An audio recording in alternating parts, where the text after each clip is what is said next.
Chapter 21, Chasing Shadows. The Arkadelphia Police Department buzzed with low-level noise. The hum of a copier, the faint tap of fingers on keyboards, the distant trill of a phone.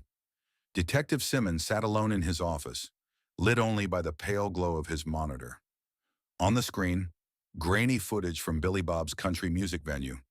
There he was, Cody Steele, a man unraveling in real time. His shirt torn, his eyes wide, fists flying as if punching might fix something. The video caught everything. Wild swings, the chaos of tables tipping, that damn guitar case like a millstone at his side. Simmons hit pause, the still frame freezing Cody mid-motion, his face half lit by the venue's low-slung stage lights. "You always had flair," Simmons muttered, leaning in close. He studied the screen as if Cody might look back at him, eyes full of answers. Instead, the pixels stared blankly.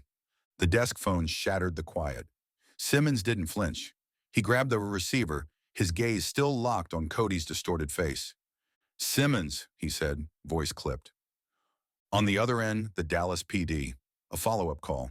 Something about the footage they'd sent over and a possible lead. "That's him," Simmons confirmed, pulling a notepad closer. He didn't write anything, just listened. Every word sharpened his focus, his fingers absently drumming the desk. "Yeah, I figured he'd head west. A guy like that, it's always west." He nodded, though the caller couldn't see it. The familiar rhythm of interagency cooperation, like playing chess against yourself. Tedious, but necessary. "Appreciate the heads up," Simmons said, already tired of the conversation. "If you catch him first, call me. We'll do the same." He hung up, letting the silence settle back in. For a moment, Simmons just sat there, staring at the monitor. The frozen image of Cody, mid-brawl, stared back. "Where are you running, little fella?" he said softly, almost conversational, as if Cody might answer. He reached for the case file, snapping it shut with a finality that echoed in the quiet office. The chair scraped back as he stood, pulling on his coat in one fluid motion. Simmons wasn't a man who lingered. By the time he reached the parking lot, the night had wrapped itself around Arkadelphia. Streetlights cast long, thin shadows across the cracked asphalt. Crickets chirped faintly, their rhythm as steady as a metronome. Simmons didn't notice any of it.